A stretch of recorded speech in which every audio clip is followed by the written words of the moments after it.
Hello, welcome back to the Professor Watson channel. Today, I'm going to talk to the 156 students again. This will be your first lesson if you're following along with the 156. There have been a few preamble videos, and now I want to talk about how the actual class is going to run and introduce the first lesson. So I am currently working to rebuild this entire class from scratch. I have a large number of resources, but I'll be publishing this stuff as we go.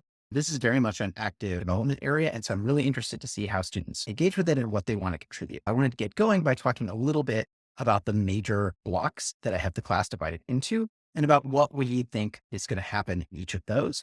This is subject to change as we go through the semester based on how well students' classes go. I think this is a good outline, and I think that we'll stick relatively close to it. I have grouped it into four major sections. The first section, Unit 0, which I call booting up, involves introducing the class, setting the class culture, talking about some of the major topics, and ensuring that every student knows how to build a simple machine learning pipeline. You'll be implementing two different models during this first week, and you'll be reading a chapter of our textbook. You'll also be building out some of the course materials, which is part of the core learning objectives of this course.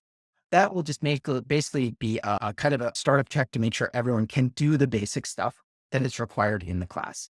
If you can absorb mathematics, if you can set up the coding pipeline, if you can get stuff running, you are ready to go. After that, because I am sort of a nerd, I've organized the next 3 units around a science fiction movie. So the first one is Tra. It will deal with a lot of the kind of simpler foundational topics of machine learning. This involves a lot of feature engineering, how to import data, how to manipulate it, how to build a model pipeline, and how to do simple things. I'm even making sort of a joke about drawing lines for classification and regression, like the light cycles in Tron.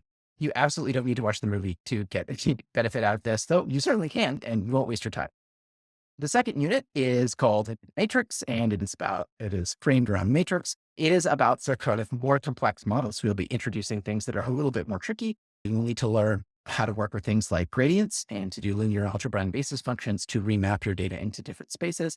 This is a very mind expanding experience, and so it's appropriate to kind of have the Matrix be our unit in it. By the end of this, we should be able to use some fairly widespread industry models involving support vector machines, trees, and convolutional neural nets. Finally, we will kind of conclude this unit by starting you off on your final project. Our big final project in this class is to, as I talked about in a previous video, is to contribute something new, to do a mastering machine learning pipeline or topic that is outside of the scope of what we covered in class. And so I'm setting aside one day during the second unit for you to talk about that.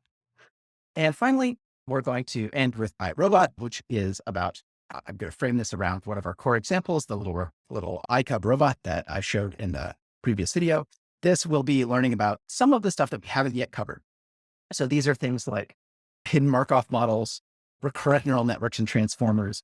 These are some of the most advanced topics right now. And I really think that they need a little extra time and a little more reflection. They are closely related to stuff that we'll have covered earlier in the class. Finally, I want to give you sort of the introduction for what we're going to do on the first day of class. So in the first day of class, the way that classes will work is in a typical week, we will meet on either Monday, Wednesday, or Tuesday and Thursday. This fall, it's Tuesday and Thursday.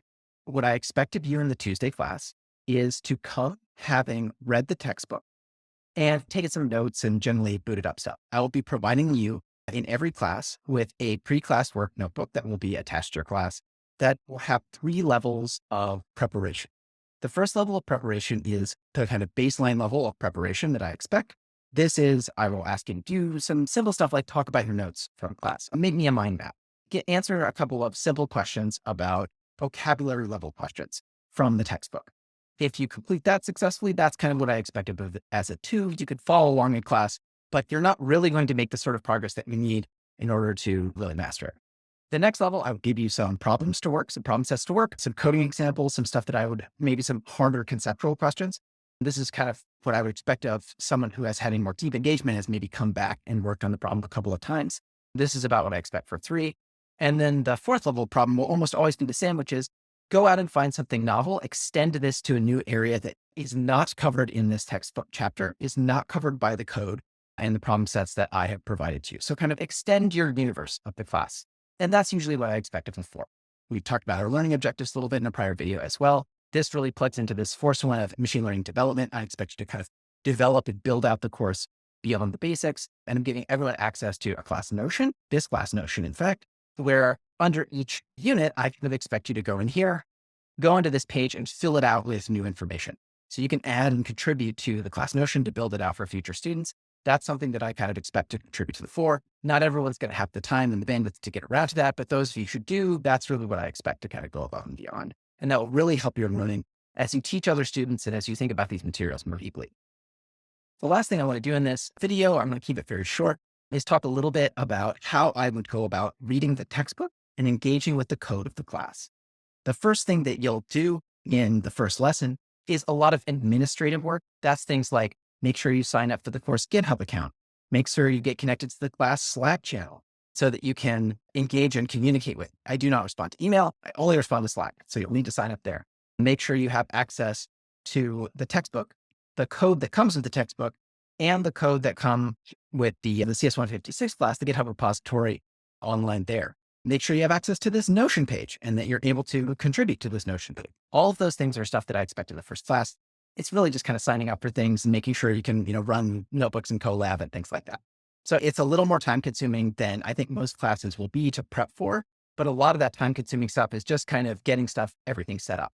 If it takes a little bit longer, that's okay.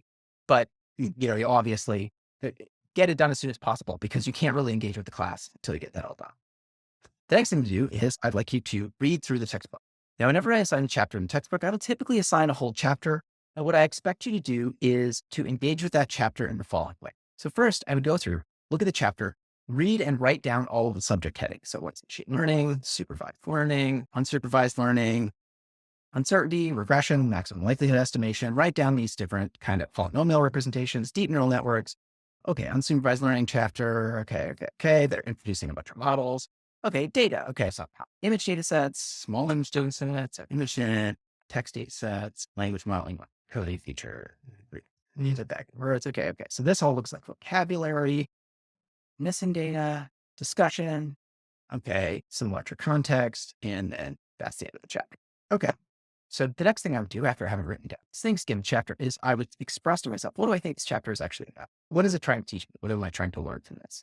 And what I see is a lot of vocabulary terms. So it seems like this is trying to teach me a lot of the language of machine learning that I'll need to get around in class. So then based on that, I would structure my notes to answer the question, what are the vocabulary terms that I need to get from this textbook so I can understand what's going on in my machine learning class? Then I'd go back, read through each section, and write myself a note about what each section teaches me about the language of the machine learning class. All right, so I've done it for chapter 1. You'll have to work this out for future chapters, but I wanted to give an example. I don't just want you to read the thing end to end. It is not about passing your eyes over it. It is about learning what the chapter is teaching you. This chapter is data. Embedded in that data is some underlying function that it's trying to teach you. By reading the chapter, that's just loading the data onto your server. You haven't yet learned the underlying thing. It is by thinking about it, by engaging it, by taking notes, by restructuring it, by going out and exploring other topics that aren't covered in this book. That is how you will learn the underlying function. I always want you to learn the underlying function. I will always be asking you deep questions in class about how machine learning algorithms work. I do not care that much if you can regurgitate for me the text of the document. That said, almost everyone who has deep knowledge is able to regurgitate the text of the document because the deep knowledge enables them to generate the text itself. So I do expect you to read this deeply. I do expect you to engage with each part of it, but don't forget that you are keeping in mind what the underlying topic that is trying to teach you is. So in this case, it's mostly background vocabulary, understanding the basic framework of machine learning, the basic pipeline of machine learning. That is what you need to pay attention to as you read through this, understanding how machine learning problems are set up, trained, and solved. That basic pipeline is what's captured by this first chapter. We will be introducing a bunch of such pipelines and understanding the algorithms in depth. You do not need to know that now, but you need to be able to have these words memorized in your head so that when I say, for instance, try linear regression, try multiple linear regression, tell me about the no free lunch theorem. What's reinforcement learning, right? You should be able to answer those questions in some detail.